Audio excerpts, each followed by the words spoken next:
Okay student, मैं सुनील दुबे हंस ध्वनि आईएएस की आज की क्लास में आप सभी लोगों का स्वागत करता हूं और आशा करता हूं कि आपकी पढ़ाई की दशा दिशा बिल्कुल ठीक होगी।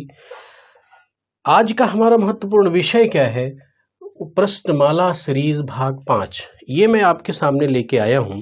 स्टूडेंट, आपको बताना है कि प्रश्नमाला सीरीज आपकी एग्जाम पॉइंट ऑफ व्यू से बहुत आवश्यक है।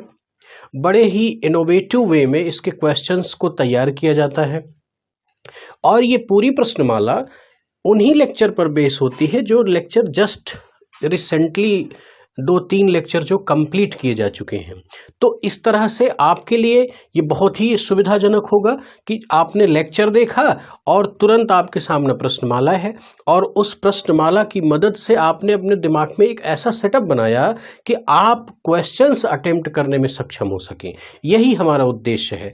और प्रश्नमाला सीरीज में क्वेश्चन की संरचना को इस ढंग से रखा गया है कि आपके इवन की one day exam, state PCS and UPSC तक के क्वेश्चंस उन पार्टिकुलर टॉपिक्स में जो अभी रिसेंटली कंप्लीट हुए हैं आप अटेम्प्ट कर सकते हैं। और स्टूडेंट ध्यान रखें कि जिन क्वेश्चंस की हम संभवतः प्रश्न बैंक, जो पिछले प्रश्न बैंक हैं, क्वेश्चन बैंक होते हैं, उनसे हम तैयारी करते हैं, वो तो सामान्यतः हम करते ही हैं, तो उनकी फ्रीक्वेंसी के आधार पर उनको भी इंक्लूड किया जाता है। लेकिन ये प्रयास है कि एक टॉपिक से संभावित जितने भी क्वेश्चंस हैं, जिस भी डायमेंशन के क्वेश्चंस हैं, उन सब को प्रश्नमाला में इंक्लूड कर लिया जाता है। इसलिए मेरा आपसे पर्सनल आग्रह है कि सभी सब्सक्राइबर, सभी व्यूअर्स, मेरे प्यारे व्यूअर्स, आप प्रश्नमाला सीरीज को अवश्य विजिट करें और इसको 2 बार 3 बार जरूर सुने। मेरा वादा ही नहीं, दावा है कि आप अगर 1-2 बार लेक्चर को सुनते हैं और उससे रिलेटेड प्रश्नमाला को कंप्लीट करते हैं, पूरे मनोवेग से कंप्लीट करते हैं, तो मैं विश्वास दिलाता हूं कि आप किसी भी एग्जाम को बेहतर तरीके से टैकल करने की क्षमता रखते हैं और निश्चित रूप से आपको सफलता मिलेगी। तो स्टूडेंट, आइए हम लोग चलते हैं कंप्यूटर स्क्रीन की तरफ और देखते हैं कि आज की प्रश्नमाला में किस तरह के प्रश्नों को संग्रहित किया गया है। पहला प्रश्न कहता है कि नीचे दिए गए कथनों के आधार पर सही विकल्प का चुनाव करें। तो आइए कथन पढ़ते हैं। सामान्य तापपतन दर के अनुसार वायुमंडल में ऊपर जाने पर तापमान घटता है। तो ये बात ठीक है, ऊपर जाने पर तापमान घटता है। और दूसरा कथन क्या कहता है कि तापीय प्रतिलोमन ऐसी घटना है जिसमें नीचे गर्म वायु तथा ऊपर ठंडी वायु पाई जाती है। तो स्टूडेंट, यहाँ पर आपको कंसंट्रेट इस बात पर करना है कि तापीय प्रतिलोमन में नीचे गर्म वायु पाई जाती है तथा ऊपर ठंडी वायु पाई जाती है, ऐसी बात नहीं है, बल्कि नीचे अर्थात धरातलीय क्षेत्र पर ठंडी वायु प्राप्त होगी तथा उसके ठीक ऊपर गर्म वायु राशि पाई जाएगी और इसी घटना को तो हम तापीय प्रतिलोमन कहते हैं। अर्थात देखा जाए तो कथन नंबर 2 गलत हो गया और कथन नंबर 1 सही हो गया। तो इस प्रश्न का सही जवाब होगा बी, अर्थात कथन 1 सही और कथन 2 गलत। तो आइए देखते हैं अगला सवाल क्या है। अगला सवाल कहता है कि तापीय व्युत्क्रमणता की घटना अधिकतर पाई जाती है। तो स्टूडेंट, यहाँ पर कंफ्यूज नहीं होना है। तापीय व्युत्क्रमणता का वही अर्थ है जो तापीय प्रतिलोमन का, अर्थात टेम्परेचर इन्वर्जन ही तापीय व्युत्क्रमणता है। और इसकी ये जो घटना है ये अधिकतर ठंडी के दिनों में, सर्द अर्थात शीतकालीन ये घटना होती है। तो यहाँ पर सही ऑप्शन क्या होगा? ठंडी के दिनों में। इसका गर्मी के दिनों और बरसात में संबंध नहीं है। तो अर्थात इस प्रश्न का सही जवाब होगा बी। तो आइए देखते हैं कि अगला प्रश्न क्या कहता है। इस प्रश्नमाला भाग 5 का अगला प्रश्न है, विकिरण प्रतिलोमन मुख्यतः प्रभावी होता है। तो विकिरण प्रतिलोमन अर्थात रेडिएशन इन्वर्जन ये मुख्यतः प्रभावी होता है रात्रि में। तो स्टूडेंट, इसके लिए शर्त ही है कि शीतकालीन ठंडी लंबी रातें हों। तो रात से इसका संबंध है तो इसको बिल्कुल अपने दिमाग में बैठा लेंगे, एकदम टू द पॉइंट क्वेश्चन है। दिन से विकिरण प्रतिलोमन का कोई संबंध नहीं है, दोपहर से भी नहीं, अर्थात इसका संबंध रात से है। तो इस प्रश्न का सही ऑप्शन होगा बी। तो आइए अगले प्रश्न की ओर आगे बढ़ते हैं। अगला प्रश्न कहता है तापीय प्रतिलोमन के लिए आवश्यक शर्तें हैं। तो ठीक है, आइए देखते हैं कौन कौन सी शर्तें हैं। शीतकालीन लंबी रातें, बिल्कुल ठीक बात है। ग्रीष्मकालीन लंबी रातें, नहीं, ये बात गलत है। बादल मुक्त आसमान, यस, स्वच्छ आसमान होना चाहिए, बादल नहीं होने चाहिए। टेम्परेचर इन्वर्जन की ये भी एक इम्पोर्टेंट शर्त है। तो इस तरह से तीसरा भी सही है। शांत मौसम, यस, ये भी ज़रूरी है। तो इस तरह से देखा जाए तो इसका दूसरा कथन गलत हुआ। ग्रीष्मकालीन लंबी रातें, तो सही क्या हुआ? 1, 3 और 4। तो देखते हैं 1, 3, 4 सही कहाँ पर है? तो सी। इस प्रश्न का सही जवाब हुआ सी। तो स्टूडेंट चलिए अगले प्रश्न की ओर आगे बढ़ते हैं। वाताग्री प्रतिलोमन मुख्यतः प्रभावी होता है। देखिए स्टूडेंट इस चीज को समझें, वाताग्री प्रतिलोमन अर्थात फ्रंटल इन्वर्जन। तो फ्रंटल इन्वर्जन मुख्यतः प्रभावी कहाँ पर होता है? उष्ण कटिबंधों में, शीतोष्ण कटिबंधों में, ध्रुवों पर, या इनमें से कोई नहीं।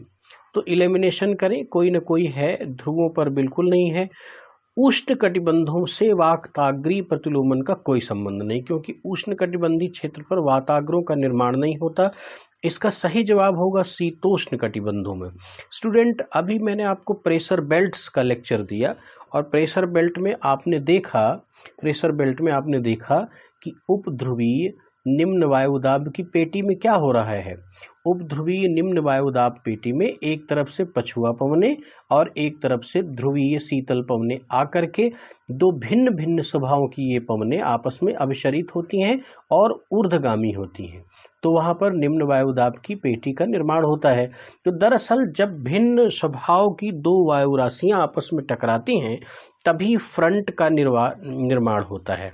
और फ्रंट के निर्माण में ठंडी वायु राशि नीचे रहेगी और गर्म वायु राशि उसके ऊपर आरोहण करने लगेगी। तो आप जब इस लेक्चर में तापीय प्रतिलोमन के लेक्चर में जाएंगे तो वहाँ पर स्पष्ट रूप से आपको बताया गया है कि वाताग्री प्रतिलोमन एक ऐसा प्रतिलोमन है जो कि ढलवा आकार का होता है। इससे रिलेटेड ये भी एक फैक्ट जान लें, ये ढलवे आकार का प्रतिलोमन होता है। तो इस तरह से इस प्रश्न का सही जवाब हुआ बी, शीतोष्ण कटिबंधों में। यहाँ पर ये वाताग्री प्रतिलोमन प्रभावी होता है। तो आइए देखते हैं कि अगला प्रश्न क्या कहता है। अगला प्रश्न कहता है कि उपोष्ण पेटी पर प्रभावी प्रतिलोमन। देखिए स्टूडेंट, उपोष्ण पेटी पहले समझ लें ये क्या है। इस क्वेश्चन को निकालने के लिए आपको दाब पेटियों की ओर अपने दिमाग को ले जाना पड़ेगा। प्रेशर बेल्ट्स में आपने देखा कि उपोष्ण उच्च वायुदाब की पेटी, उपोष्ण उच्च वायुदाब की पेटी की स्थिति क्या हो रही है कि इधर से व्यापारिक पवने जो कि भूमध्य रेखीय क्षेत्र पर आपस में अभिसरित होती हैं, तो उनका जो ऊपर वायुमंडल में प्रवाह है उसकी एक शाखा उत्तरी गोलार्ध की ओर, दूसरी शाखा दक्षिणी गोलार्ध की ओर अवतलित होती है। और ये अवतलित कहाँ पर होती है? 30 से 35 डिग्री पर, और वहीं पर उच्च वायुदाब पेटी का निर्माण होता है। तो वहाँ पर होता क्या है? अवतलन होता है, अवतलन होता है वायु का। तो इस तरह से देखा जाए तो उपोष्ण पेटी पर प्रभावी प्रतिलोमन कौन सा होगा?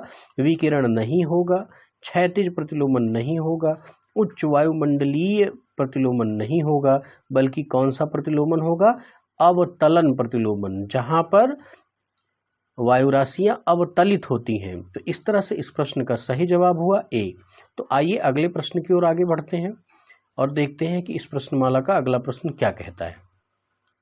प्रश्न संख्या 7 कहता है कि तापीय प्रतिलोमन की दशा में वायु की आर्द्रता सामर्थ्य के साथ क्या होता है? बढ़ जाती है आर्द्रता सामर्थ्य। बी कहता है कि घट जाती है, सी कहता है कि स्थिर रहती है और डी कहता है इनमें से कोई नहीं। तो आइए देखते हैं कि इस प्रश्न का सही जवाब क्या होगा। तापीय प्रतिलोमन की दशा में स्टूडेंट पहले समझें कि होता क्या है। नीचे धरातल के पास ठंडी वायु राशि संग्रहित होगी और उसके ऊपर गर्म वायु राशि की पेटी संग्रहित हो जाती है। तो ऐसी दशा में धरातल से उठने वाली जो वायुमंडलीय आर्द्रता है वो जब ऊपर जाएगी तो गर्म पेटी उसको सोख लेगी। गर्म वायु राशि का ये स्वभाव है कि अधिकतर ज़्यादा मात्रा में आर्द्रता को संग्रहित करना, एब्जॉर्ब करना। तो इस तरह से देखा जाए तो गर्म वायु राशि का जो आर्द्रता सामर्थ्य है वो बढ़ जाता है, अर्थात वो आर्द्रता को सोख लेने का काम करती है। तो इसीलिए तापीय प्रतिलोमन में डिजर्टिफिकेशन, मरुस्थलीकरण की बात कही गई है कि तापीय प्रतिलोमन की दशा जहाँ पर अत्यधिक प्रभावी होती है वहाँ पर मरुस्थलीकरण की संभावनाएं अधिक होती हैं। तो इस प्रश्न का सही जवाब यह है कि वायु की आर्द्रता सामर्थ्य बढ़ जाती है, अर्थात आर्द्रता, गर्म वायु राशि आर्द्रता अधिक सोखती है। ओके स्टूडेंट, तो अगले प्रश्न की ओर आगे बढ़ते हैं। प्रश्न संख्या 8 क्या कहता है कि निम्नलिखित कथनों के आधार पर सही विकल्प का चुनाव करें। तो कथन 1 क्या कहता है कि पृथ्वी का ऊष्मा बजट परावर्तित ऊष्मा का लेखा जोखा है। स्टूडेंट यहीं पर इस प्रश्न को पढ़ते ही समय कंसंट्रेट करना है आपको कि ऊष्मा बजट क्या कह रहा है कि परावर्तित ऊष्मा का लेखा जोखा है। तो यहाँ पर इस शब्द पर कंसंट्रेट करना है कि क्या केवल परावर्तित ऊष्मा का लेखा जोखा है, नहीं, बल्कि सूर्य से आने वाला जो आगामी सोलर रेडिएशन है जिसको कि हम लोग इंसोलेशन सूर्यातप के नाम से जानते हैं, उसके आगमन और पृथ्वी द्वारा ऊष्मा का जो परावर्तन होता है, इन दोनों का लेखा जोखा है, इन दोनों का लेखा जोखा है, तभी ऊष्मा बजट बनता है। अकेले परावर्तित ऊष्मा का लेखा जोखा नहीं है। तो इस तरह से कथन 1 गलत हुआ। दूसरा क्या कह रहा है, एल्बिडो सदैव दीर्घ विकिरण के रूप में होता है। बहुत इंपॉर्टेंट, बहुत ही लॉजिकल क्वेश्चन है स्टूडेंट, यहाँ पर ध्यान रखना है कि एल्बिडो सदैव दीर्घ विकिरण के रूप में।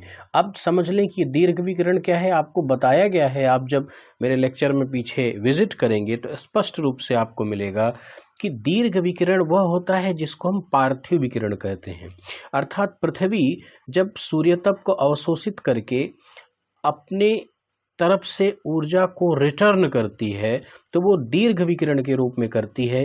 लेकिन जो सूर्य से आने वाला सूर्यतप है, सोलर रेडिएशन है, वो लघु तरंगीय होता है। और ध्यान रखना है कि एल्बिडो में सदैव सूर्य से आने वाली ऊष्मा ऊर्जा रिटर्न होती है, ना कि धरातल से प्राप्त होने वाली। तो सूर्य से जो आ रही है वो तो लघु तरंगीय विकिरण होगा, दीर्घ विकिरण तो हो ही नहीं सकता। इस तरह से देखा जाए तो यह भी गलत हुआ। तो इस प्रश्न का सही जवाब यह है कि दोनों गलत हैं, अर्थात इस प्रश्न का सही जवाब है डी, दोनों गलत हैं। तो स्टूडेंट अगले प्रश्न की ओर आगे बढ़ते हैं। अगला प्रश्न कहता है कि किसी धरातल पर आपतित सौरिक विकिरण की वह मात्रा जो सीधे अंतरिक्ष में लौटा दी जाती है तो वो क्या कहलाती है? क्या प्रतिलोमन कहलाती है, क्या उत्सर्जन कहलाती है, क्या एल्बिडो कहलाती है या अवशोषण? तो स्टूडेंट ध्यान रखें कि किसी धरातल पर आने वाला जो सौरिक विकिरण है वो जितनी मात्रा में रिटर्न कर दिया जाता है उसको एल्बिडो कहते हैं, उस धरातल का एल्बिडो कहते हैं, ना कि प्रतिलोमन, उत्सर्जन या अवशोषण। तो इस तरह से प्रश्न संख्या 9 का सही जवाब हुआ सी। तो आइए अगले प्रश्न की ओर आगे बढ़ते हैं। अगला प्रश्न सीधा एक डेटा है आपके सामने कि पृथ्वी का एल्बिडो कितना है। तो पृथ्वी का एल्बिडो 35 है। अब देखें, इसमें स्टूडेंट थोड़ा सा मैं आपको समझा देता हूं कि सूर्य से आने वाले सूर्यतप को 100 इकाई जब माना जाता है तो इसमें से 35 इकाई लघु तरंगीय रूप में सीधे रिटर्न कर दिया जाता है अंतरिक्ष में, और इससे शेष 65% 65 इकाई यूनिट वो आपकी धरती की ओर मूव करता है। तो ऊपर ही जितनी यूनिट रिटर्न कर दी जाती है वो क्या हुई? 35 यूनिट।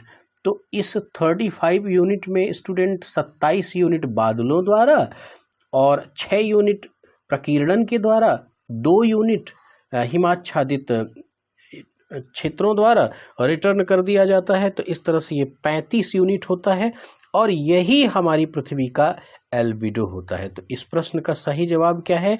35 अर्थात डी। तो स्टूडेंट अगले प्रश्न की ओर आगे बढ़ते हैं कि देखते हैं कि अगला प्रश्न क्या कहता है। प्रश्न संख्या 11 कह रहा है कि सर्वाधिक एल्बिडो होता है हिमाच्छादित धरातल का, जल का, स्थल का या बादलों का।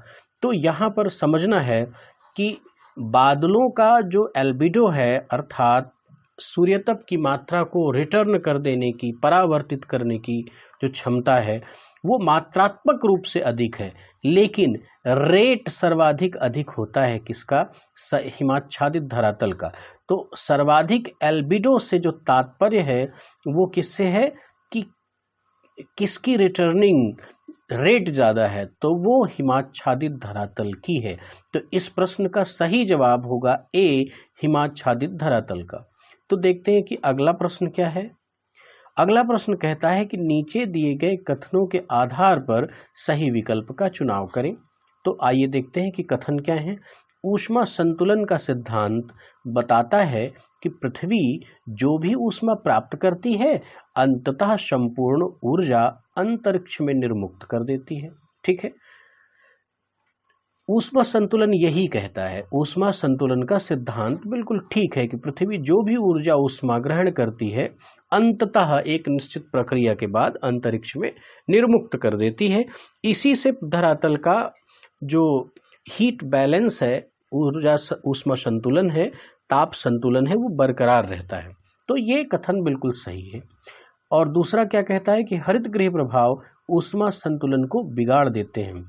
तो स्टूडेंट समझ ले कि हरित गृह प्रभाव क्या है, अर्थात पृथ्वी जब अपने रेडिएशन को, पार्थिव विकिरण को निर्मुक्त करती है तो वायुमंडलीय कुछ गैसें ऐसी हैं कि अगर उनकी मात्रा वायुमंडल में अधिक हो जाए, जैसे कि कार्बन डाइऑक्साइड इत्यादि, तो वो क्या करती हैं कि उस निर्मुक्त हुए रेडिएशन को, विकिरण को रोक देती हैं। तो हमारा वायुमंडल अत्यधिक गर्म होता है और इसी को हम हरित गृह प्रभाव कहते हैं।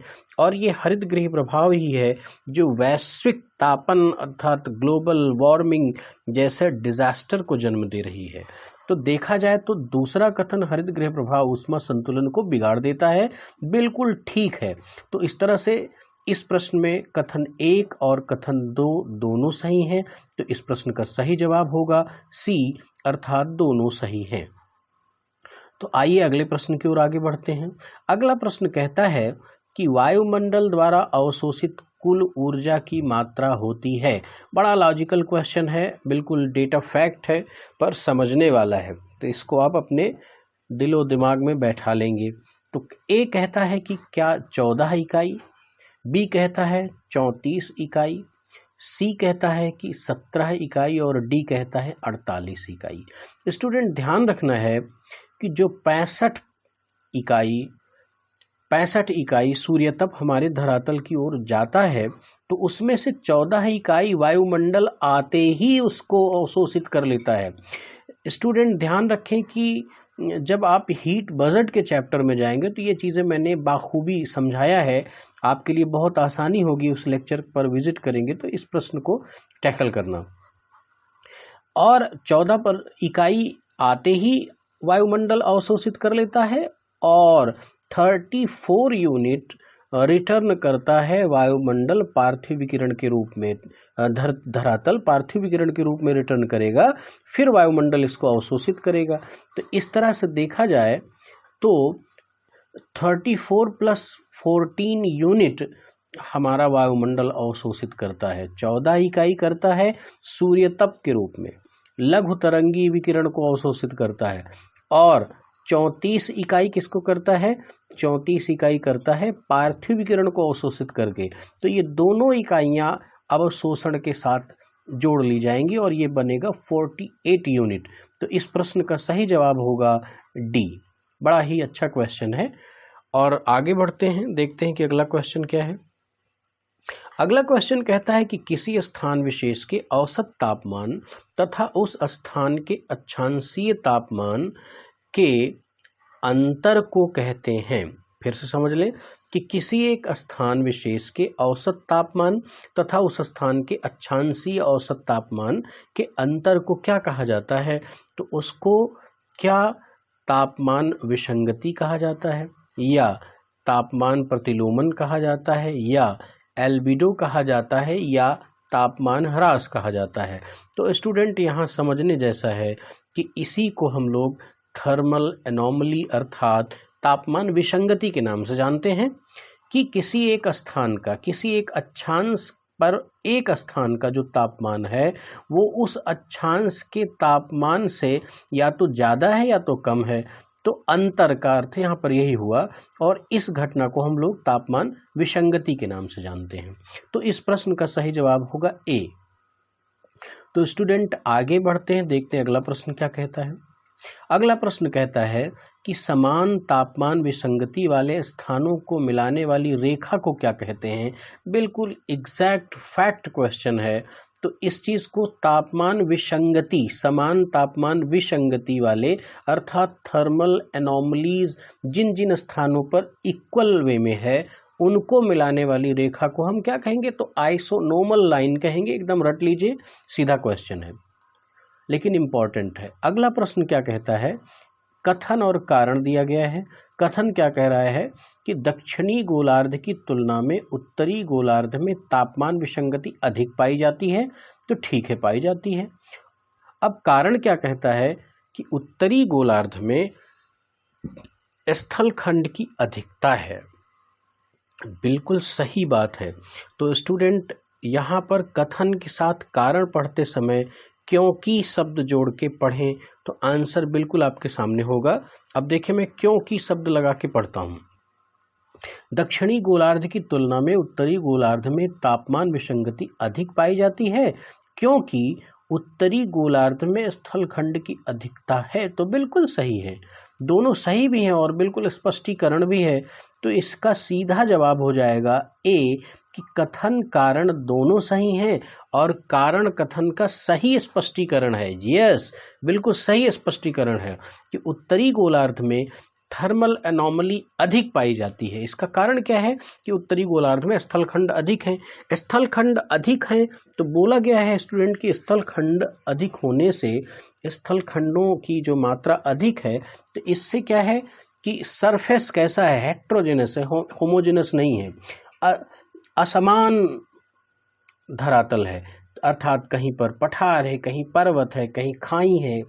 तो इस तरह के तमाम उच्चावचों की वजह से, धरातलीय उच्चावचों की वजह से और जल और स्थल के स्वभाव में भिन्नता की वजह से तापमान विसंगति उत्तरी गोलार्ध में अधिक हो जाती है।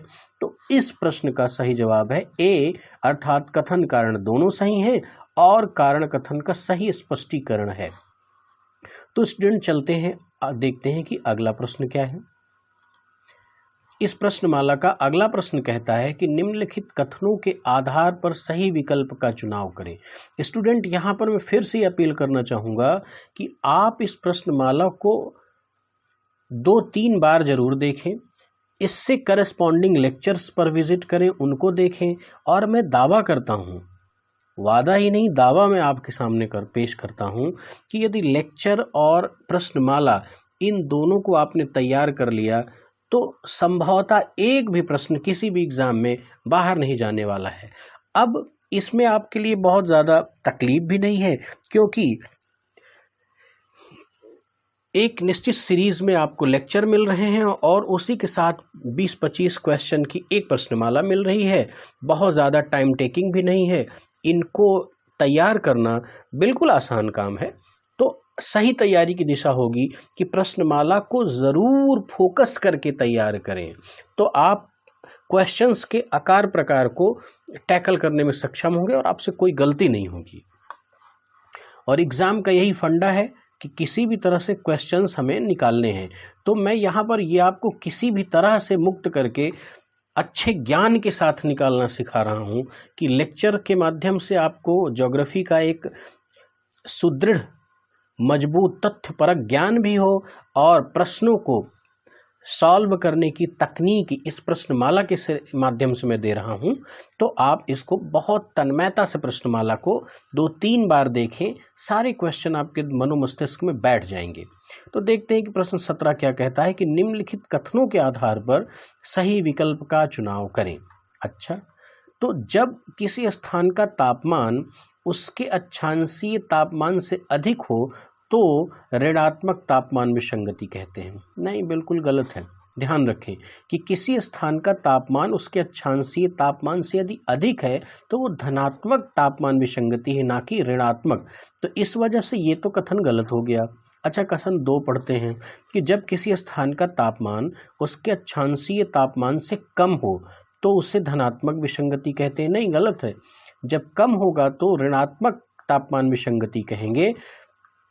तो इस तरह से ये दोनों कथन गलत हो गए। तो इसका सही आंसर स्टूडेंट भी समझ लीजिएगा कि जब किसी स्थान का अक्षांशीय तापमान किसी स्थान के तापमान में अगर अधिकता है, मतलब उस स्थान का तापमान अपने अक्षांश के तापमान से यदि अधिक है तो आप धनात्मक तापमान विसंगति कहेंगे, और यदि किसी स्थान का तापमान उसके अक्षांशीय तापमान से कम है तो उसे ऋणात्मक तापमान विसंगति कहेंगे। तो इस तरह से देखा जाए तो ये दोनों कथन गलत हैं। तो इसका सही जवाब होगा डी, अर्थात दोनों गलत हैं। ठीक है, तो आगे चलते हैं, देखते हैं कि प्रश्न संख्या 18 क्या कहती है। प्रश्न 18 कह रहा है कि जनवरी माह में महासागरों में पाई जाती है। तो क्या पाई जाती है? क्या धनात्मक विसंगति पाई जाती है, या बी कह रहा है कि ऋणात्मक विसंगति पाई जाएगी, सी कह रहा है कि दोनों प्रकार की विसंगति पाई जाएगी, डी कह रहा है कि किसी प्रकार की नहीं पाई जाएगी। स्टूडेंट ध्यान रखना है कि इन प्रश्नों को टैकल करने से पहले अगर आप एक बार थर्मल एनोमली तापमान विसंगति वाले लेक्चर में विजिट कर जाएंगे तो इसका डिटेल बहुत अच्छे से मिलेगा। मेरा प्रयास है कि मैं यहाँ पर कम समय में आपको उतना हिंट्स दे दूं जिससे आप क्वेश्चन के स्वभाव को पकड़ सकें, लेकिन ज़्यादा विस्तृत जानकारी के लिए आपको लेक्चर में जाना होगा, वहाँ पर और अच्छे समझेंगे। तो जनवरी माह में महासागरों की स्थिति क्या होती है ये समझ लें पहले। जल का स्वभाव है देर तक गर्म होना और देर तक ऊष्मा होल्ड करके रखना। ठीक है, तो जल, और ऐसा क्यों होता है? क्योंकि जल में ऊष्मा का स्थानांतरण संवहन प्रक्रिया के माध्यम से होता है। तो जल क्या करता है, जनवरी माह में अगर हम देखें तो ठंड का समय होगा और उस समय की स्थिति क्या होगी कि धरातल जल की तुलना में अत्यधिक ठंडा हो जाएगा, लेकिन जल धरातल की तुलना में गर्मी होल्ड करके रखेगा। तो इसका मतलब अगर स्थल से जल की ओर रेखा खींचें तो स्थल अधिक ठंड होगा, लेकिन जल में गर्मी अधिक है तो रेखा ऊपर की ओर उठ जाएगी, तापमान समताप रेखा ऊपर की ओर उठ जाएगी। इसका मतलब यहाँ पर क्या है कि उस जलीय क्षेत्र का तापमान उसके अक्षांशीय तापमान से अधिक हो गया। जब अधिक हो गया तो वहाँ पर निश्चित रूप से धनात्मक विसंगति पाई जाएगी। इस तरह से प्रश्न संख्या 18 का सही जवाब है धनात्मक विसंगति अर्थात ए। तो स्टूडेंट इस प्रश्नमाला के अगले प्रश्न की ओर आगे बढ़ते हैं। देखते हैं अगला प्रश्न क्या कहता है। जुलाई माह में महाद्वीपों में पाई जाती है। तो वो तो जनवरी का प्रश्न था, अब ये जुलाई का प्रश्न कि जुलाई माह में महाद्वीपों में कौन सी विसंगति पाई जाती है ये पूछा गया। तो अब स्टूडेंट जुलाई माह की स्थिति को समझें कि जुलाई माह में गर्मी अधिक है। जून जुलाई 21 जून को कर्क रेखा पर चमकता है। तो जुलाई में अगर गर्मी अधिक मान ली जाए तो स्थिति क्या होगी? तो स्थिति क्या होगी कि धरातल अत्यधिक तीव्र गति से तप्त हो जाएगा। किसकी तुलना में? महासागरों की तुलना में। महाद्वीप अत्यधिक तप्त हो जाएंगे महासागरों की तुलना में। तो जब अत्यधिक तप्त हो जाएंगे तो इनका तापमान अधिक हो जाएगा, अर्थात जुलाई माह में अक्षांशीय तापमान से महाद्वीपों का तापमान अधिक पाया जाएगा। तो जब अधिक पाया जाएगा तो वहाँ पर कौन सी विसंगति होगी? तो वहाँ पर धनात्मक विसंगति होगी। और जुलाई माह में महासागरों में कौन सा विसंगति होगी? तो ऋणात्मक विसंगति होगी। लेकिन यहाँ प्रश्न महाद्वीपों के संदर्भ में है, तो इस प्रश्न का सही जवाब होगा धनात्मक विसंगति अर्थात ए। तो आइए देखते हैं कि इस प्रश्न का अगला और अंतिम सवाल कौन सा है। समान तापमान वाले स्थानों को मिलाने वाली रेखा को क्या कहते हैं? समान तापमान, ये ध्यान रखना है। तो सीधा सा प्रश्न है, इसको रट ले। आइसोथर्म लाइन, कभी कभी आइसोथर्मल लाइन भी कहते हैं, लेकिन बात एक ही है। आइसोनोमल लाइन कहते हैं समान तापमान विसंगति वाले स्थान को मिलाने वाली रेखा को। आइसोबार कहते हैं समान वायुदाब वाले स्थानों को मिलाने वाली रेखा को। और आइसोबाथ क्या कहते हैं? तो स्टूडेंट ये आपको पता लगाना है। चलिए मैं बता देता हूँ आपको। ये समान समुद्री गहराई वाले स्थानों को मिलाने वाली रेखा है। तो इस तरह से इस प्रश्न का सही जवाब हुआ आइसोथर्म लाइन अर्थात ए। तो इस तरह से स्टूडेंट इन 20 सवालों के साथ प्रश्नमाला भाग मैं यहीं पर समाप्त करता हूं और आशा करता हूं कि ये आपके लिए आगामी परीक्षाओं में अत्यधिक उपयोगी हो। और अगले प्रश्नमाला के साथ मैं शीघ्र ही आपके सामने उपस्थित होता हूं। तब तक के लिए सभी मित्रों को नमस्कार।